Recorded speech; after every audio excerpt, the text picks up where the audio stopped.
दो खुतबों के दरमियान दुआ मांगना। इमाम दो खुतबों के दरमियान जब बैठता है, इस वक्त दुआ मांगना जायज़ है या नहीं? अब्दुल मुइज़ कराची से।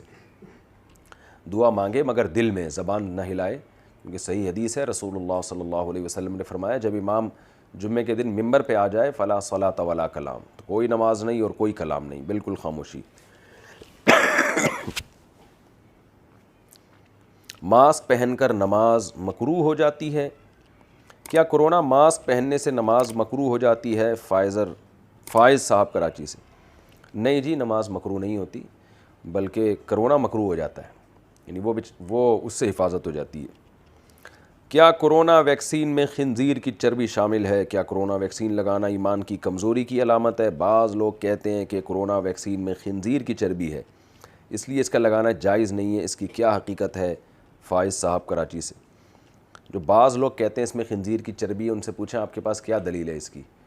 तो जो जिसका काम होता है उसी को, कहते हैं ना, जिसका काम उसी को साझे। डॉक्टरों से पूछें, हमने जितने डॉक्टरों से पूछा है वो कह रहे हैं कोई खिंजीर की चर्बी वर्बी नहीं है, और ना कोरोना वैक्सीन लगाना ईमान की कमज़ोरी की अलामत है, बल्कि इज्तिमाई टास्क है, पूरी दुनिया इस पर काम कर रही है ताकि जड़ से इसका ख़ात्मा हो जाए। क्योंकि एक मरीज़ भी दुनिया में अगर कोरोना का रह गया तो उसकी वजह से फिर दोबारा पूरी दुनिया में ये फैल सकता है। तो इसलिए जो भी इज्तिमाई काम होते हैं उसमें बजाय 1.5 ईंट की मस्जिद बनाने के, उन कामों में मिलजुल के उस आजमाइश के ख़िलाफ़ सबको काम करना चाहिए। तो कोरोना के ख़िलाफ़ भी सबको मिलजुल के काम करना चाहिए, और ये उसमें वैक्सीन लगाना भी दाखिल है। क्या ख़वातीन का नाक छिदवाना जायज़ है?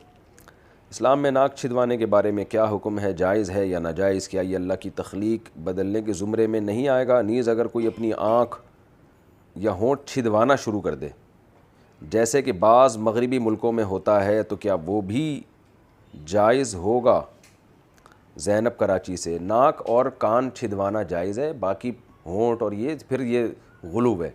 ये नाक का तो हिस्सा भी नरम होता है और ये कान का हिस्सा भी नरम होता है, इसमें तो कोई तग़यीर ख़ल्क़िल्लाह नहीं होती। लेकिन होठों को शुरू कर दिया, या और बॉडी के, जैसे नबी सल्लल्लाहु अलैहि वसल्लम ने जिस्म गुंदवाने को हराम करार दिया है, ये जो जिस्म में जो है वो सुराख करके भर देते हैं उसको, ये बिल्कुल हराम है, ये भी तग़यीर ख़ल्क़िल्लाह में दाखिल है। जिस्म पर टैटू बनवाने की शरई हैसियत, हाथ में टैटू बनवाना कैसा है और क्या इससे नमाज हो जाती है या नहीं? महमूद इंडिया से। बिल्कुल हराम है, हदीस में शदीद मुमानअत है इसकी, और नमाज भी मकरूह है। ज़ाहिर है नाजायज़ काम करके अल्लाह के सामने खड़ा होना, लेकिन अब जिसने बनवा लिया हो और वो अब वो उसका निशान ख़त्म करना मुमकिन ना हो, तो फिर नमाज़ पढ़े और अल्लाह से बस तौबा इस्तिग़फ़ार करे। फिर अल्लाह से उम्मीद है इंशाअल्लाह इसकी नमाज पे कोई फ़र्क नहीं पड़ेगा अगर इसने तौबा कर लिया। हाथ पर ऑयल लगा रह जाए तो नमाज का हुक्म। मैं मैकेनिक हूँ, तो मेरे हाथ और पैरों पर वज़ू करने के बाद भी ऑयल रह जाता है, क्या इससे वज़ू हो जाएगा या नहीं? जुनेद जमील महाराष्ट्र से।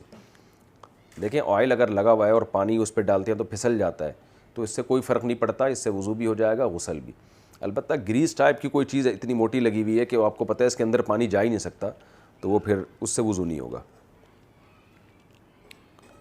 वाटर प्रूफ काजल या आई लाइन्स में वज़ू का हुक्म। काजल में आई लाइनर में वाटर प्रूफ लिखा हुआ होता है, ऐसा नहीं है कि इसमें कोई प्लास्टिक लगती है, प्लास्टिक दिखती है, लेकिन इस पर ये लिखा होता है, तो क्या इसे लगाकर वज़ू और नमाज हो जाती है या नहीं? अगर वाटर प्रूफ है तो साफ़ मतलब है कि इसके अंदर पानी नहीं जाएगा, और जब पानी नहीं जाएगा इसके अंदर तो फिर वज़ू नहीं होगा, नमाज भी नहीं होगी।